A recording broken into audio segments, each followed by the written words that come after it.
반갑습니다. 산골짜기 TV 홍근대 목사입니다. 오늘은 책을 통해서 함께 이야기하려고 합니다.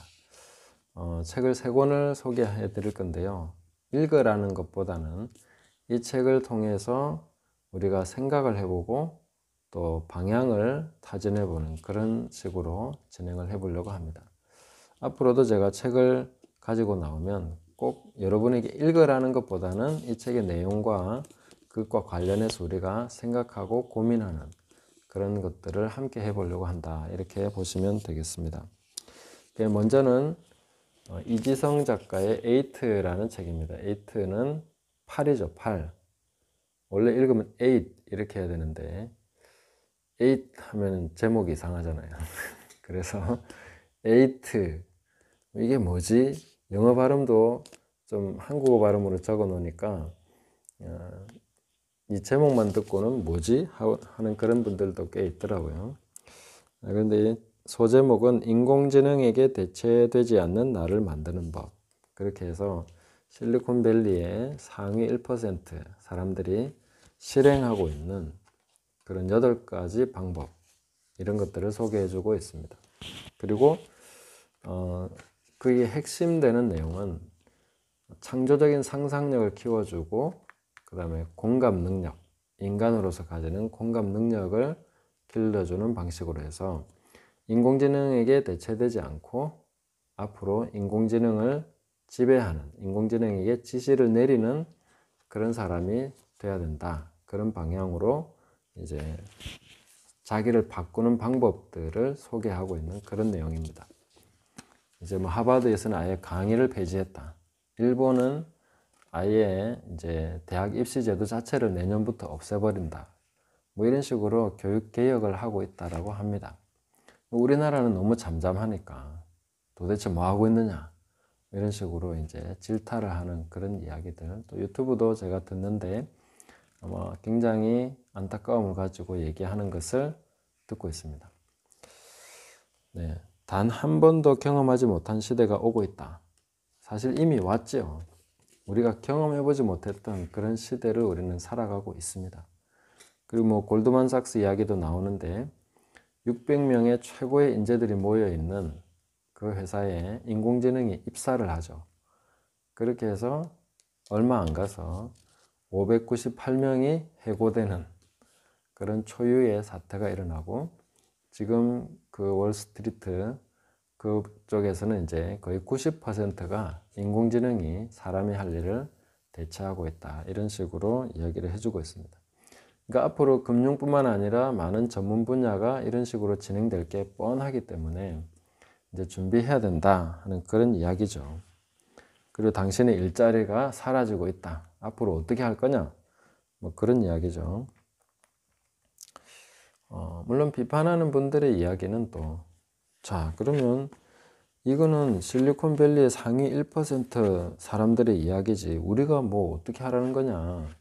우리는 이 사람들 따라갈 수 없다. 또 이 사람들 입장하고는 다르다.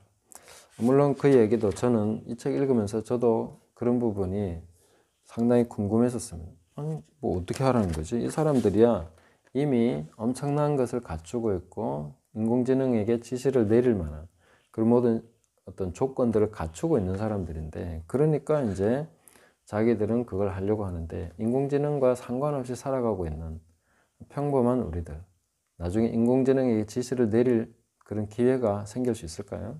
상위 1%에 진입할 가능성이 있겠는가? 물론 그걸 위해서 준비해야 된다 하면 거기에는 동의할 수도 있습니다. 그렇지만 대부분의 사람들이 선택할 길은 아니지 않는가. 해당되지 않는 사람이 너무 많다 하는 것이고요. 또 우리나라 같은 경우도 99.997%가 인공지능에 의해서 이제 프리카리아트, 그러니까 완전히 그 지배받는 계급으로 전락하게 된다. 네. 그러면 0.003% 안에 드는 사람이 돼야 되는데 그 대부분의 사람들이 가야 되는 길로서는 이 책을 적용할 만한 그런 사람들이 있겠는가, 그런 생각도 해보게 됩니다. 타당한 생각이라고 봅니다. 그러나 그걸 빌미로 해서 이 책을 뭐 공격하는 것, 비판을 할 수 있지만 공격하는 것은 별로 그렇게 맞지 않다고 봅니다. 왜냐하면 어떤 국가적인 차원에서 또 혹은 교육적인 차원에서 본다면은 그 0.003%의 사람을 만들어내는 것은 이 국가적인 차원에서의 굉장히 중요한 프로젝트가 될 수 있고 또 교육에 있어서 굉장히 중요한 목표가 될 수 있기 때문에 그런 차원에서 또 이 책이 제시해주는 그런 중요한 의미가 있다라고 볼 수 있습니다. 그래서 뭐 비판하는 내용도 한번 들어보시고 또 저같이 인공지능에 대한 사전 지식이 거의 없는 사람이고 또 그런 흐름, 국제적인 흐름에 대해서도 잘 모르신다면은 이 책은 상당히 도움이 될 것이고 또 충격을 주게 될 것이고 뭔가 우리가 삶의 변화가 있어야 되겠구나 하는 것에 대해서 경각심을 일깨워주리라고 봅니다. 저는 개인적으로 제가 아이들을 키우고 있기 때문에 여기에 관심을 갖게 됐습니다. 우리 아이들이 맞이하게 될 미래고 그렇기 때문에 또 교육을 해야 되는 입장에서 어떤 방향을 가지고 교육을 해야 될 것인가. 또 제가 시골에서 이제 학교를 지금 세우려고 준비하고 있습니다. 뭐 대단한 큰 학교는 아니지만 그러나 홈스쿨과 같이 병행할 수 있는 그리고 홈스쿨 가정들이 함께 할 수 있는 그런 학교를 생각하면서 준비하고 있습니다. 그래서 인공지능에 대해서 또 미래에 대해서 좀 더 관심이 가는 것이 솔직한 제 심정이죠. 자, 그런데 이 책을 소개하면서 왜 이 C.S. 루이스의 인간 폐지를 들고 나왔는가? C.S. 루이스의 인간 폐지는 루이스가 1943년도에 이거는 대학에서 강의한 내용입니다. 영국의 더럼 대학에서 행한 그 기념 강연 내용인데 거기서 이제 출판을 하게 된 거죠. 내용을 보면 차례에 이런 게 나옵니다. 가슴 없는 사람, 인간 폐지 이렇게 나오는데 이 내용은 전체적으로 뭐냐면은 이제 상대주의, 주관주의, 절대적인 진리는 없다.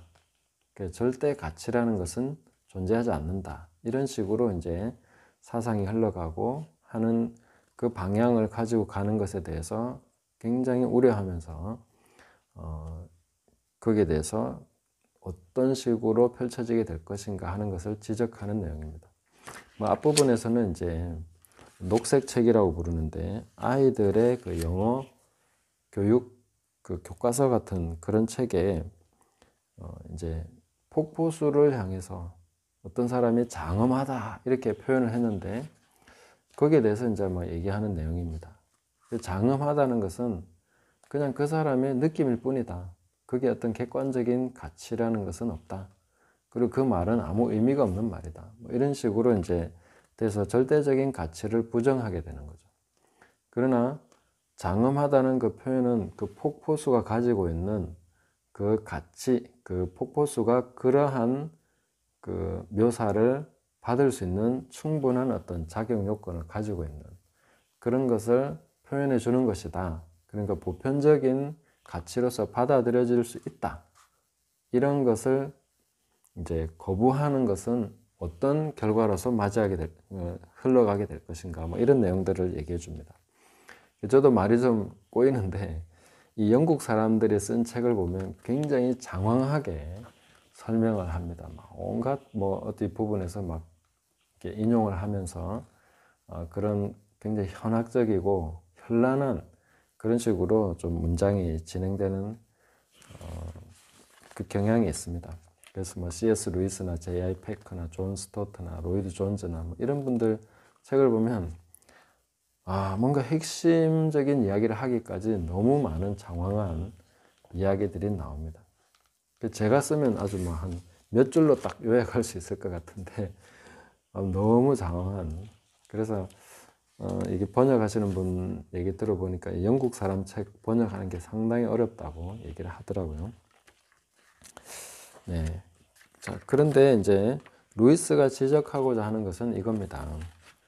보편적이고 절대적인 인간이 가지고 있는 어떤 그런 자연 진리에 관한 인식, 그런 인정, 이런 것을 이제 루이스는 도라고 얘기했습니다. 이거는 사실 신앙서적이 아니고 일반적인 부분을 얘기하는 것이죠. 그래서 동양적인 그런 도라는 개념도 가져오고, 뭐 서양 철학에서 그런 개념도 가져오고, 그래서 보는데 보편적 진리, 뭐 자연적인 진리, 이런 식으로 생각하면 될 것 같습니다. 근데 그것이 만약에 부정된다면 그냥 단지 우리가 뭐 나쁜 일들이 일어난다 이런 거라기보다는 인간 자체가 폐지돼 버린다, 더 이상 인간이 아니게 된다 하는 그런 쪽으로 이제 전개를 하고 있는 것입니다. 이런 이야기를 합니다. 우리는 가슴 없는 사람들을 만들어 놓고선 그들에게 덕과 모험적 기상을 기대하고 있습니다. 우리는 명예를 비웃으면서도 우리 중에 배신자가 생기면 충격을 받습니다. 이런 내용들을 이야기하고 있습니다.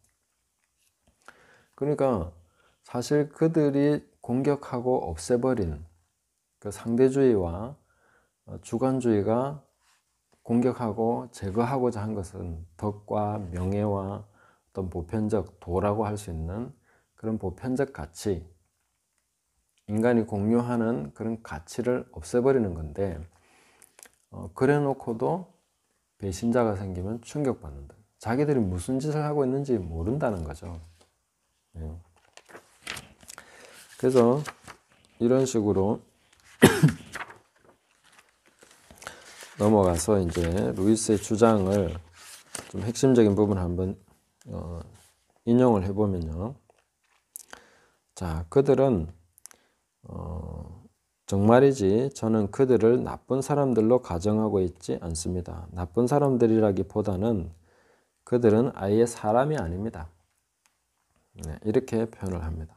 달리 표현하자면 그들은 앞으로 인간성이 어떤 의미여야 하는지를 결정하는 일을 헌신하기 위해 전통적인 의미의 인간이기를 스스로 포기한 사람들입니다.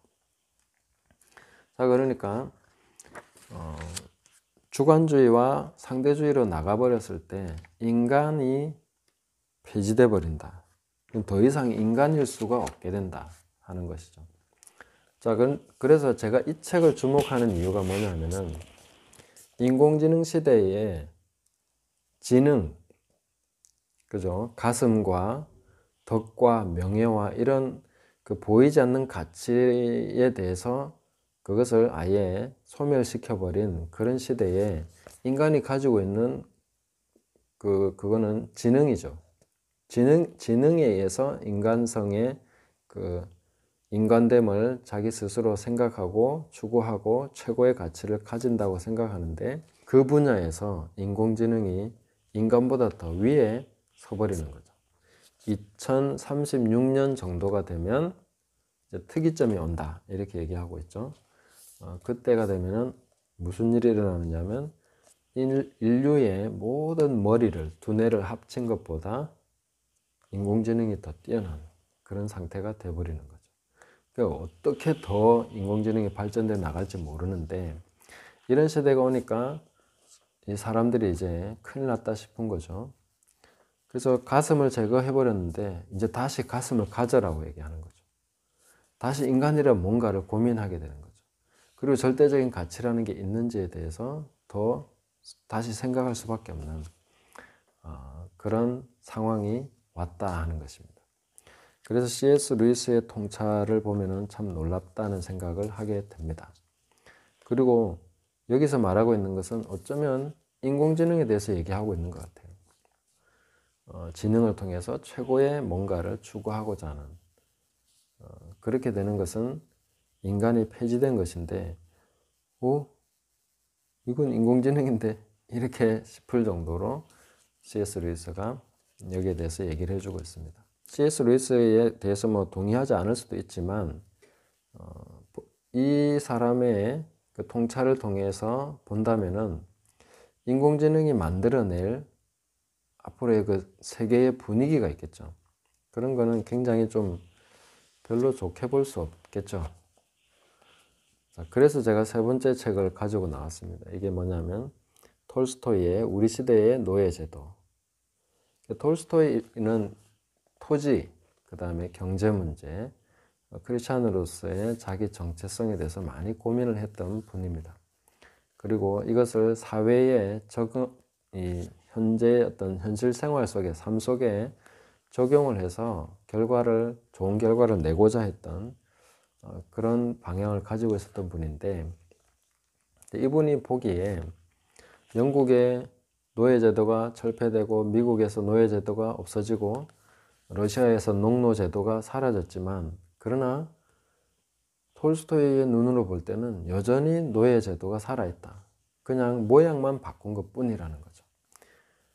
제도적으로는 여전히 이 제도가 살아있다고 본 것입니다. 그리고 법률이나 이런 걸 통해서 증명을 해주고 있죠.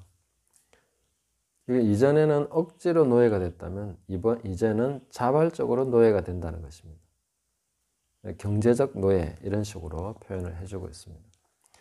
자, 그런 식으로 이제 이런 사회제도나 이런 거에 대해서도 톨스토이의 통찰력도 좀 빌려보고, C.S. 루이스의 통찰도 빌려보고, 또 이지성 작가의 이런 이야기들도 한번 들어보고, 이런 것을 한번 쭉 정리를 해봤을 때, 인공지능 시대가 만들어낼 사회, 99.997%가 프리카리아트 계급으로 전락해버린다 라고 했을 때 어느 정도 수긍이 됩니다. 네, 가능하다는 생각이 듭니다.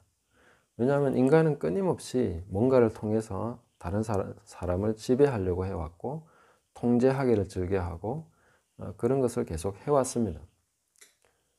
그런데 이제 인공지능이라는 것은 이것이 전 세계적으로 가능해질 수 있는 범위가 굉장히 넓어진 것이죠. 인간의 한계를 완전 확장시켜 놨다, 이렇게 볼 수 있는 것입니다. 그런 상황에서 우리가 이 사회를 좀 제대로 이해를 하고 여기에 대해서 대처를 할 수 있어야 되지 않겠는가.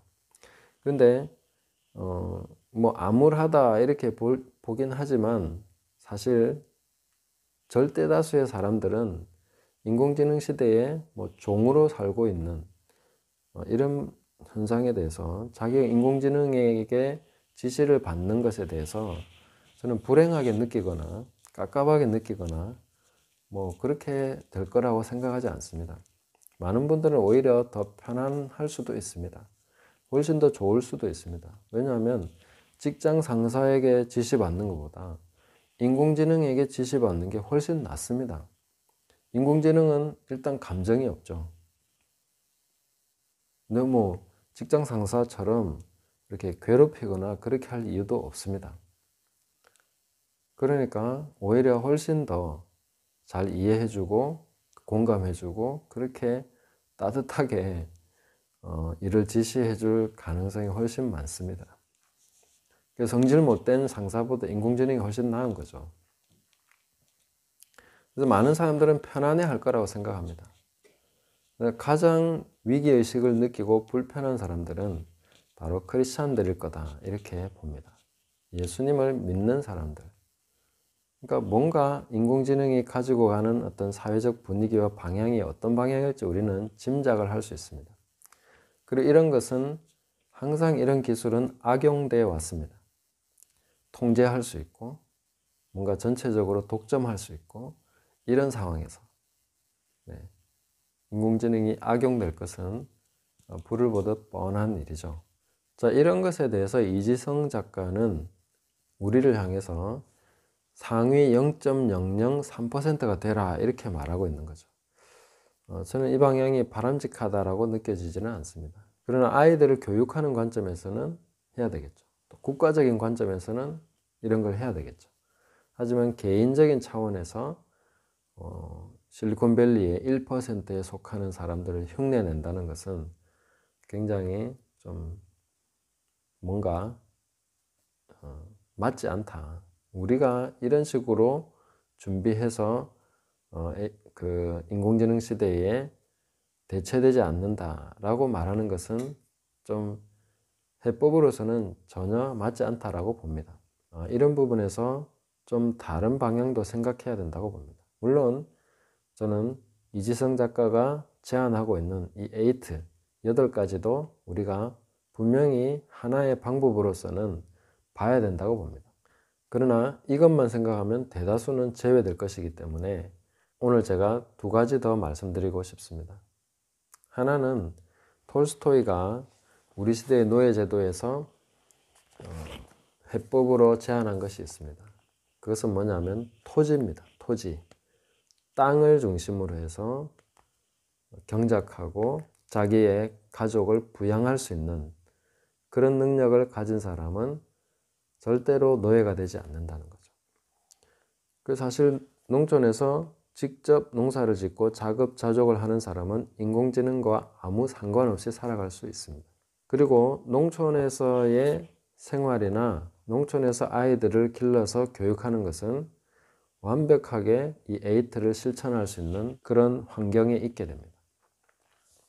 제가 인공지능에 대해서 고민하면서 이런 생각을 했습니다. 도시에서 자란 아이와 시골에서 자란 아이가 가질 수 있는 그 창조적 상상력의 범위, 차이는 얼마나 날까? 도시에서 보는 생태계라는 것은 사람이 만든 생태계밖에 없습니다. 인간만이 도시에서는 생태계를 이루고 있습니다. 다른 모든 생명체들은 도시에서는 그냥 하나의 아주 작은, 잘 관찰되지 않는 그런 것이죠. 그런데 농촌에서는 땅을 파도 생명체가 나오고 하늘을 봐도 어떤 생태계가 아주 다양하게 구성이 되어 있습니다. 나무들의 생태계, 땅속의 생태계, 또 공중의 생태계, 물속의 생태계 이런 것들을 계속 관찰할 수 있습니다. 수많은 생명의 변화들을 계속해서 관찰합니다. 자라고 죽고 또 태어나고 이런 내용들을 계속해서 관찰합니다. 물론 아무 생각 없이 보면 그거는 뭐 똑같은 거지만 이런 것을 그 에이트의 관점에서 인공지능에 대체되지 않는 인간을 길러내는 관점에서 본다면은 이 환경이야말로 가장 적합하다 이렇게 볼 수 있겠죠. 인공지능 시대를 준비하는 가장 좋은 교육은 농촌에서 이루어져야 된다 이렇게 저는 생각을 하게 됩니다. 그리고 C.S. 루이스가 그러니까 인간 폐지에서 얘기했던 내용, 진리라는 거죠. 진리를 회복하는 부분에서 우리가 크리스천들이 절대 가치, 인간의 보편적인 진리, 사람들이 가져야 되는 보편적인 그 가치와 진리 이런 부분에 대해서는 우리들이 해야 될 일이 분명히 있다. 우리는 이 부분을 계속 견지하면서 살아야 된다는 거죠. 이 사회의 답, 그다음 진리, 보편적 가치 이런 것들을 제시할 수 있는 것은 크리스천들입니다. 저항력을 가지고 있는 거죠. 끝까지 우리는 물러나지 않아야 됩니다. 우리가 가지고 있는 가치를 계속해서 지켜나갈 때 사람들이 결국 어떻게 됩니까? 인간이 폐지되는 그런 상황까지 갈 때에 다시 진리로 돌아와야 됩니다. 다시 우리는 빛이 되줘야 됩니다.